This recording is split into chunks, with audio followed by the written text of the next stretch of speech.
Hey now, Brawlers, it's time for another Board Game Brawl review with Nick Minahan, sponsored by BoardGameBliss.com. So for about half a year now, Fantasy Flight Games has been teasing us with the idea of XCOM, the board game, and now it has finally arrived. I have it in my greasy mitts. And I should mention that before this weekend, I had never played XCOM, the video game upon which this is based. Was it Enemy Unknown, XCOM Enemy Unknown, which in itself is based off of a much older PC game, or really MS-DOS game, I don't know. But I hadn't played any of those. I figured I might as well try at least the newest one, just to have a point of reference to compare to the board game. And I'll go ahead and say that I liked it. I thought it was pretty fun. I don't play a lot of video games anymore since board games have consumed every second of my free time in the past few years.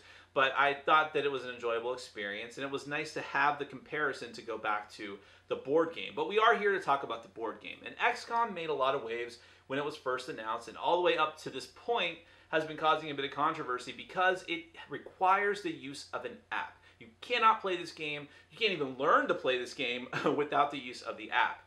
Now, it's a freely available app. You can get it for an Android device, iOS devices, and just for your PC or Mac. I think it's web browser based, but still a lot of people had some serious issues with it, which I'll talk more about in my final thoughts. There's another game called Alchemist, which is already released at Essen and in Europe, but will be released, I think, over here in North America sometime this year. So this is a new trend. XCOM is at the forefront of that. And what this game is, it's a cooperative game that uses this app in order to simulate the video game on the tabletop. You take control of this elite team called XCOM that's trying to protect the Earth from an alien invasion in the near future. You have to scramble soldiers and flight interceptors like these jet planes, and try to defeat UFOs and protect your base and complete missions in order to stave off the alien invasion. There's a little more to it than that, obviously, but let's go ahead and go to the overview. Then we're going to come back and I'll give you my final thoughts.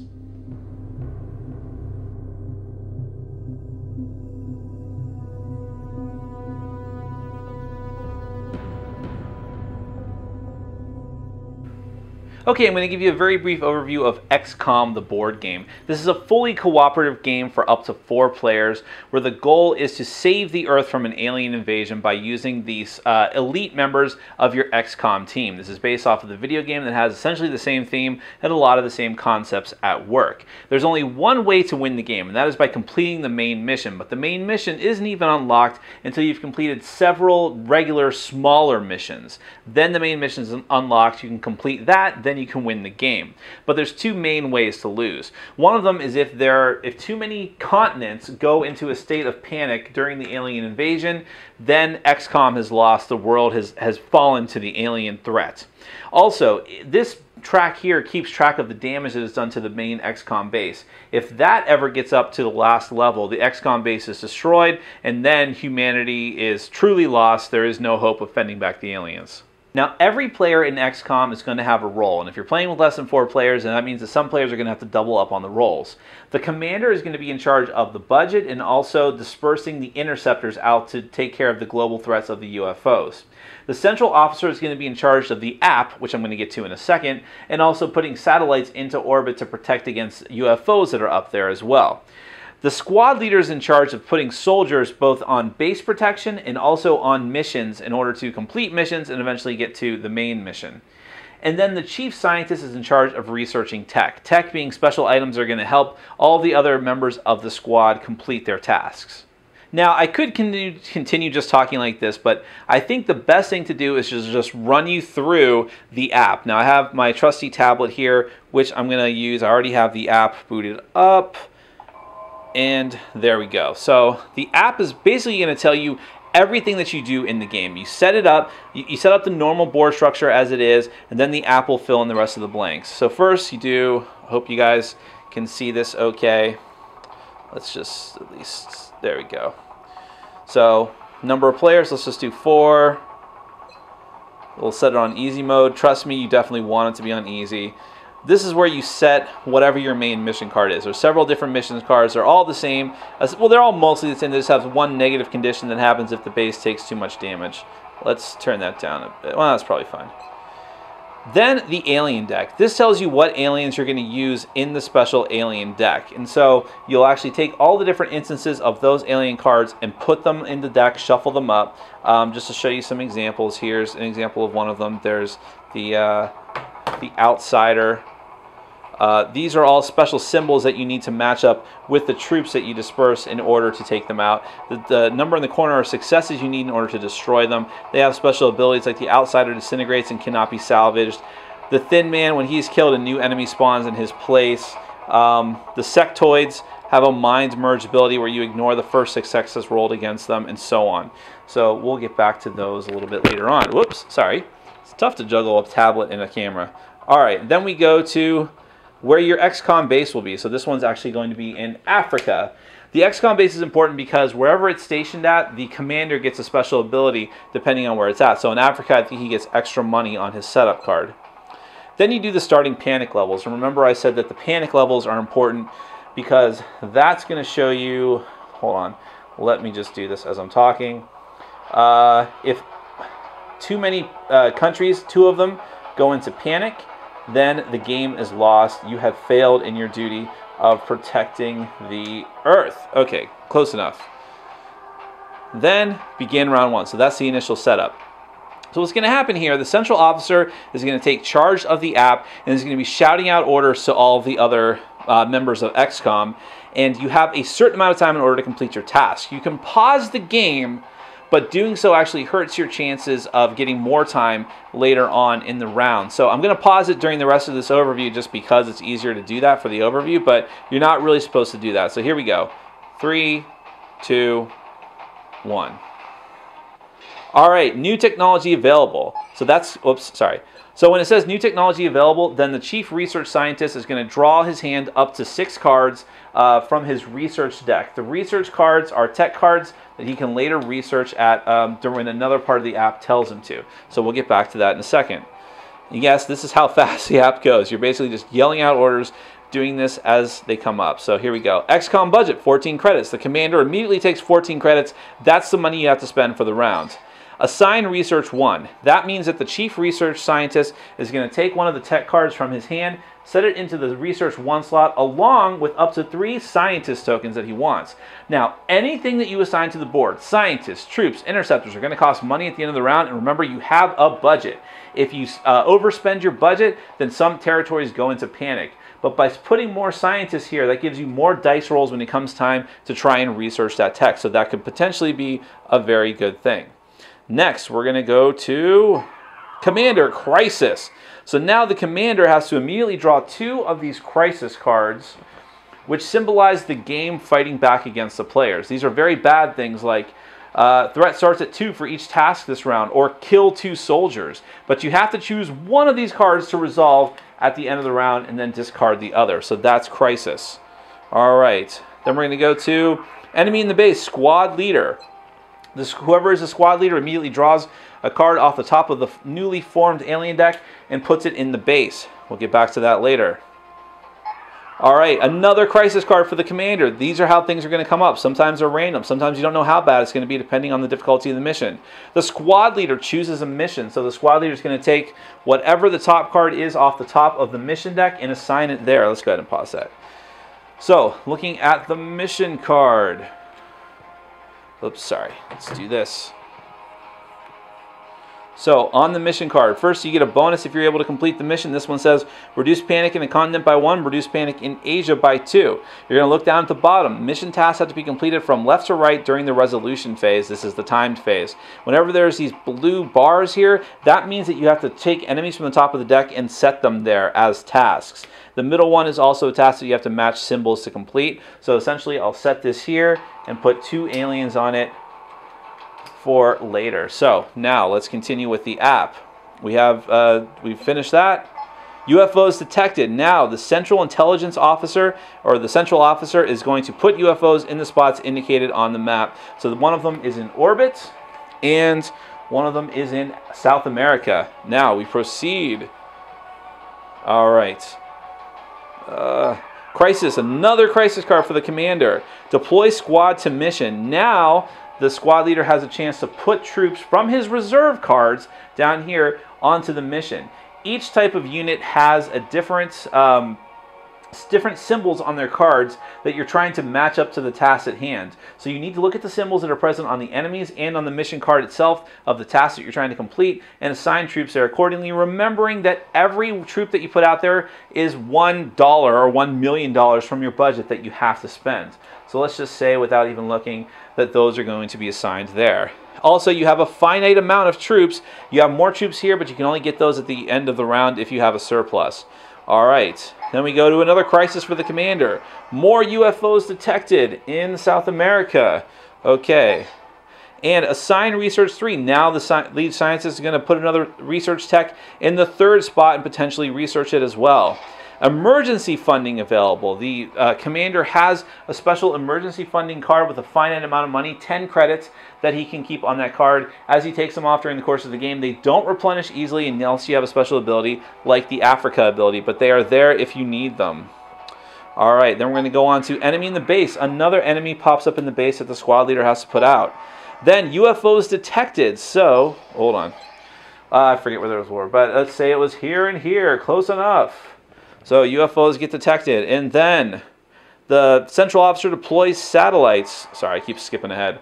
The central officer has a chance to deploy satellites into orbit to take care of these nasty aliens that are in orbit. The problem with the aliens that are in orbit is that they could scramble your satellites during the next phase of the app. So, moving on. Deploy interceptors. Now, the commander has a chance to deploy interceptors around the planet in order to protect against these aliens who are occupying the continents, not in orbit. So you can deploy them however you want to a limit of 3 per spot. Every one of them is going to give you a die to roll against the alien threat. Actually, that would have to go here.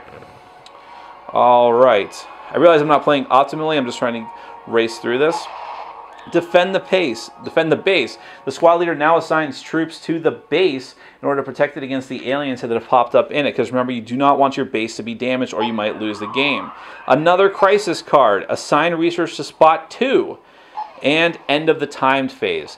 Now, during all of this, you are also allowed to use special asset cards that all of the players have that are keyed specifically to the timed phase, and some of them are specifically for the resolution phase. But for instance, the Sky Ranger says place 2 soldiers here, discard a crisis card from the crisis pool, limit once per round. Another one, let's see, the Research Center, timed phase.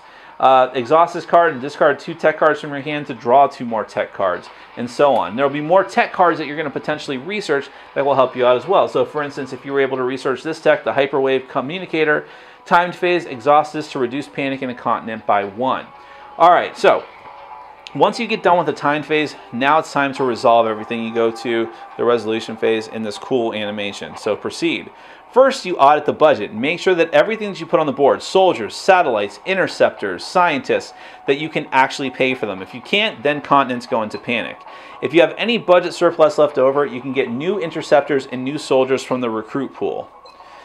Then you resolve the crises cards one by one. Whichever ones that you stacked there by drawing 2 and picking 1, you now resolve them one by one. The chief scientist has a chance to resolve research. Now, the way that every task in this game works is however many positive things you have assigned to the task, interceptors, soldiers, satellites, scientists, you roll that many XCOM dice. The XCOM dice are 6-sided dice with 2 success symbols and 4 blanks. Also, you must roll the alien dice together with them. You roll all the dice, count up all the successes that you have. Now, the number for all these things, the number of successes you need is usually up in the corner. For destroying UFOs, it's just every success kills a UFO. Let me turn that app down a bit. Somehow. I haven't really learned my iPad or my Nexus that well. So every success that you get is going to put you further towards either completing your research or destroying the enemy. However, every time that you roll the die and you haven't successfully completed all of your tasks yet, you have to put the threat dial up 1. What this means is that the threshold for failure has become higher. When it's at 1, that means you have to roll a 1 on the alien die in order to fail the mission. Even if you fail, you could still succeed if you roll successes at the same time, but whenever you completely fail a mission, everything that you do is either exhausted or destroyed. Every scientist gets flipped over to his exhausted side, every satellite does as well, or all soldiers and interceptors get immediately destroyed.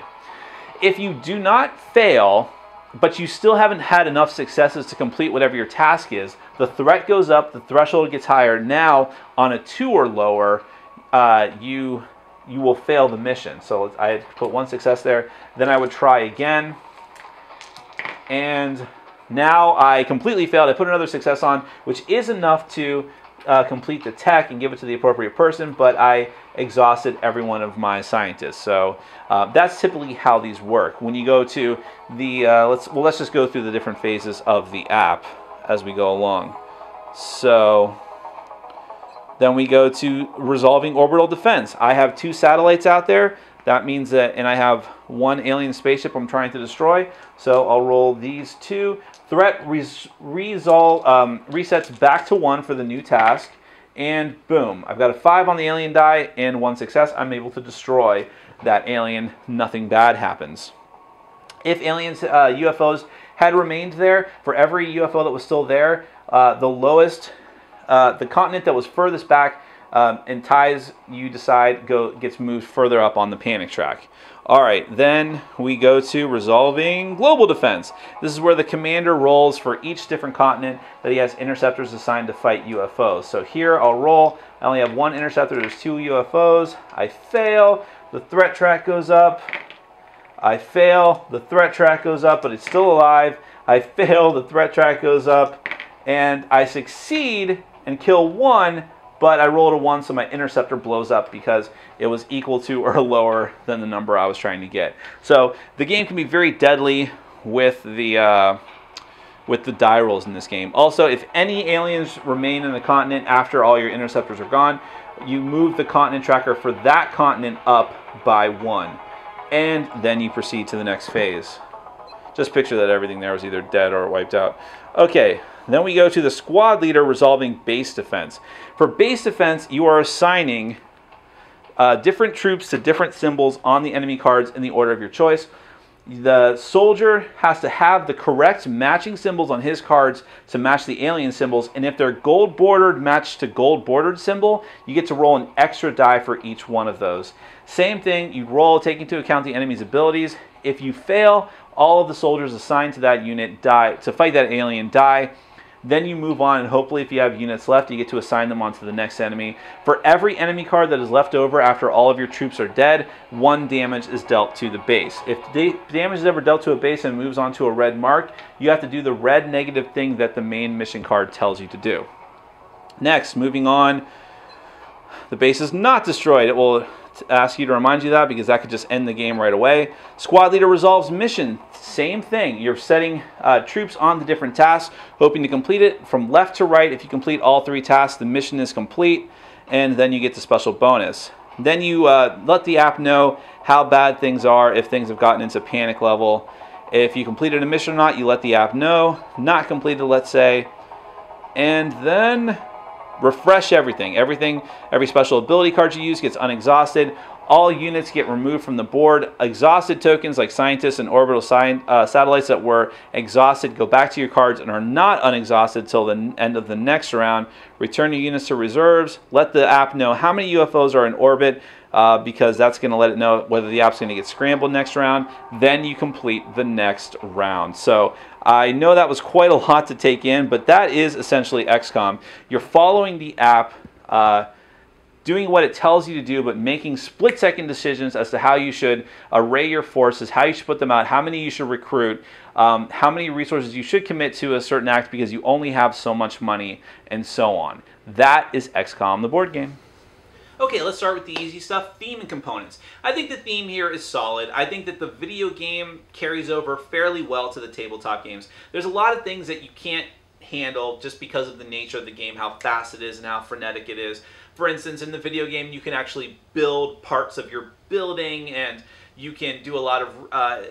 the research is a bit more in-depth. You can grab different items. You have to collect different resources. But really, that's all just abstracted into the board game, and it's just sort of a very broad way. So all the different cards that you can build with research and getting an alien as salvage counts as all the different ingredients, essentially, that you need for building things. So a lot of things from the video game are just simplified and condensed and put into the game in such a way that it's easy to run through it. And I think that works very, very well. In the video game, you have a sense that you have like this global conflict going on, and there's all these different hotspots around the world, and you have to take care of all of them, and that is probably the best part of the theme that carries over to the board game. You really get that sense. I suppose that the game could be rethemed as to any kind of conflict or global conflict, but as an alien invasion, it works particularly well, especially with the app, and everything feels high-tech, and you hear the siren going off on the app, and then it's like, put our aliens here! Oh my god, there's hotspots all over the world! And it just feels really, really cool. So you can really get into the story of this game. That's probably one of my favorite things, and one of the things that everyone liked the most about it, especially when it comes down to the roles and how everyone has their own specialized task, which I'll get back to in a second. Components are great. It's Fantasy Flight Games. If you expected anything less than that, then you haven't been paying attention to Fantasy Flight Games in the last 5 years. They make awesome components. The miniatures are great, high quality. All the troops, the UFOs, the interceptors. I like the artwork and graphic design on everything. It looks futuristic. It keeps true to the design of the game while being its own thing and looking distinct and unique. And for a licensed game, knocked it out of the park. It looks great. Now, let's talk about that app. This is the biggest point of contention for a lot of people.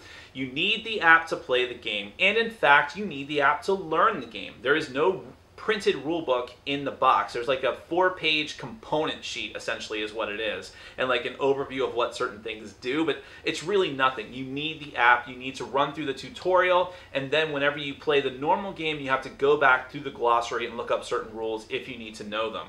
That sounds awful when I say it out loud like that. It's really not. First off, I would be perfectly happy for most of these complicated games that I have, and XCOM's not that complicated, but a lot of really complicated games that I have, I wish there was an app that ran me through a tutorial. So that works really well for XCOM. It's just, I mean, it can feel kind of like a slog because you're not given a lot of control and it's just running you through the really easy demos, although it's still kind of hard. But it still works very well for learning the game. And then afterwards, it's a little clunky to go back through the rules glossary to find out what you need, but you can do it on the fly. It's very easy just to interrupt the app and do that, so it's not a big deal. And I know that some people have an issue with it and like, why don't they at least have a physical rulebook with the game? Because it makes no sense to do that. If a board game requires an app, why would you take the time and expense to make a rulebook to go along with it? It doesn't make any sense for that. In fact, I'll just say this. I can imagine the way that printing is going, and trust me, I work in printing. The way that printing is going, I can imagine that some companies, even if they don't have an app required for their game, will just say, you know what, we didn't want to go through the expense of printing a rule book, so it's just online. You know, maybe not for bigger, more grandiose games, but for smaller games, sure. I've already seen that for a couple of card games. Scan this QR code, go online, look for the rule book. That's a little frustrating because, you know, XCOM's at least requiring you to have an app in front of you anyways, but you just kind of have to get used to that, I think. It's not a big deal. The app works very, very well. I didn't encounter any hiccups. I played the game 5 times. There was never any kind of error. There was never anything holding us back from playing the game. It worked very well. And it's here to stay. I mean, it may be a fad, but you're going to see a lot more of it before it burns out. The game Alchemist, like I mentioned, is going to be coming out soon too, and that uses it even more. Well, probably about equal with how XCOM uses it, and just in different ways. So it's not a big deal. If you're really, really freaking out about it, I would not do that.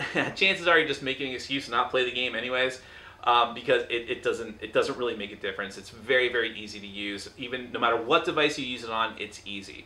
Now, as far as the gameplay itself, which is intimately tied in with the app, so it's just kind of rolling off of that, it's very, very fun. We had a lot of fun with this. Like I said during the discussion of the theme, it really feels like you're frantically trying to put out all these fires around the world. And everyone has their own specialized thing to do. That's the best part about the game. There's a lot of cooperative games where you might have a role or some sort of class, and you have like a special power, but it's never usually that big a deal. Some of them there are, but some of them it's just like, okay, I can do this one thing. Otherwise, everything else I do is the same.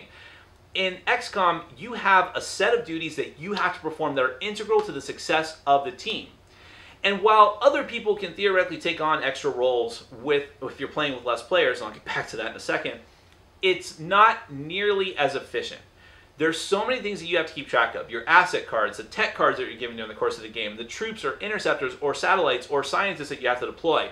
Everyone has their thing to do, and the game works better, is more fun, and is easier if everyone focuses on their task and doesn't rely on anyone else. Therefore, the game gets better with multiple plays with the same players. Multiple plays with the same players, people realize what they're supposed to do, know how to do it efficiently, know when to ask for help, know when not to ask for help, and the game just starts to sing at that point. And that is the best part about this game, how that sort of well-oiled machine works together, and it really, really feels like a true cooperative game. Nobody can hot dog it in this game. Nobody can do the alpha gamer problem, which is the famous like pandemic conundrum, where someone can just tell everyone else what to do.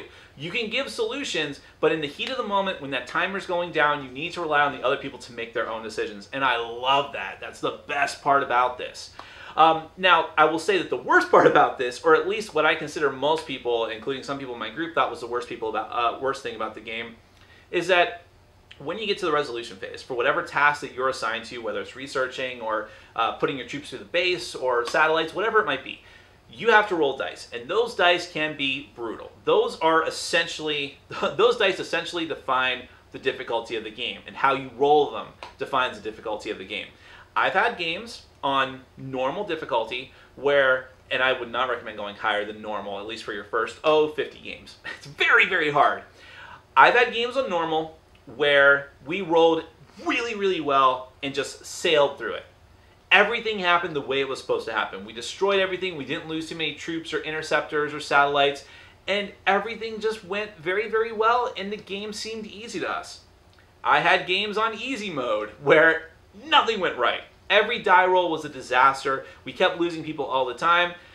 This is where the Ameritrash part of this game comes in, and I think it's the boundary point where people are either going to love this game or hate it because of those random dice rolls. I think it adds to the game. The tension, the not knowing, essentially it's war. You can't count on anything on war. In the video game, there's a percentage chance that you're going to hit someone. A lot of times you don't. You can have a 90% chance of hitting someone, and you just don't because it's only a chance. And that comes across very well in the board game, but I understand that it will frustrate some people, and it certainly frustrated us at times. I'll go ahead and say right now, too, the player count. This game is absolutely the best with 4 players. If you have less than 4 players, I believe, in my opinion, the enjoyment of the game drops drastically. It's not because taking on more than one role, which is what you'd have to do, is that annoying or cumbersome, except if you're playing solitaire. Take my word for it, don't do that. But even with 2 or 3 players, you can take on more than one role. It's not too tough. But it kills a lot of the fun of everyone having a different task to do and feeling unique, and the central officer shouting out orders to multiple different people. In fact, one of the games that we played, I wanted to play the game again before I did the review, but we had 5 people, and I was like, you know what? I'm just going to do the app. I will take control of the app. Essentially, I'm taking half of the central officer's duty. Someone else take all the rest of my stuff, take the cards, take the satellites, work that out. We'll play with 5 people and see how it goes. And even that was way more fun than with 1, 2, or 3 players. Even that works very, very well. So more players is absolutely the best with this game. As far as issues with the game, like I said, it's very random. You do need more player counts. I would say that even though the theme is strong, you can feel divorced from some of the from the theme of some of the cards and the missions. They don't really mean much. Like, for instance, the main mission cards just have one little thing that happens if your base damage reaches a certain point, and it doesn't feel that drastically different from the other missions, including the normal mission cards. So that, tied together with the fact that after 5 games of this, I can see it starting to feel kind of samey, in the sense that every mission, even though the difficulty might change, the aliens that you fight might change. I didn't even talk about them. Though the little details can change as to how things set up and how enemies come out, but essentially it's the same thing. You know exactly what you have to do in order to succeed, and you'll get better at that over time. But when this happens, we have to put this here. If there's this many UFOs here, you have to put this many satellites or interceptors here. If there's this many aliens in the base, you have to put this many guys here. I mean, it's not brain surgery. You know what you have to do, and over time you just get better at it, but that can start to feel very similar over time. Having said that, I think that because there's an app involved, it can be very easy for Fantasy Flight to have downloadable content, hopefully free, that you can add that will actually spice things up and make different types of missions and different setups, or I'm sure there'll be inevitable physical expansions as well, but I can definitely see that over time it will need an expansion. Also, the people that hate the app, a lot of people were saying things like, oh, the app just sort of plays the game for you. And I think that they're overreacting, but there's a kernel of truth in there. Because really, like I was just saying, there are certain things that you just need to do when it happens, and the app tells you when to do that. And then it's just a matter of to what degree, like how many satellites do I put out? So there's not a ton of decision making here. It's just, okay, here's the decision you have to make. To what degree are you going to do it, if that makes any sense? So it can feel like autopilot at times. There's some times where there's just, okay, this is clearly the thing that we need to do, or hey, we're out of money, so this is what I need to do. You know, juggling the money can be very difficult, and that really limits your choices. But still, if it sounds like I'm being overly critical about the game, I don't mean to be, because I really, really loved it. In fact, almost everyone that I played with, probably 10 other unique people that I played this game with, also really enjoyed it. In fact, some of them were hardcore Euro gamers I never would have suspected would have liked this kind of game, who still got into it, because it's a unique experience. It's hard to put it into one bucket as to what it is. It's definitely a Ameritrashy, cooperative, timed game, but with that app and all that thrown together into a mix, it is its own unique experience, and it's definitely something that you should check out and try for yourself. You might be surprised how much you enjoy it. Thanks for watching. Follow us on Facebook, Twitter, and Patreon. And make sure to check out our sponsor, Board Game Bliss, where you can find an amazing selection of games from around the world. BoardGameBliss.com. Thanks for your support.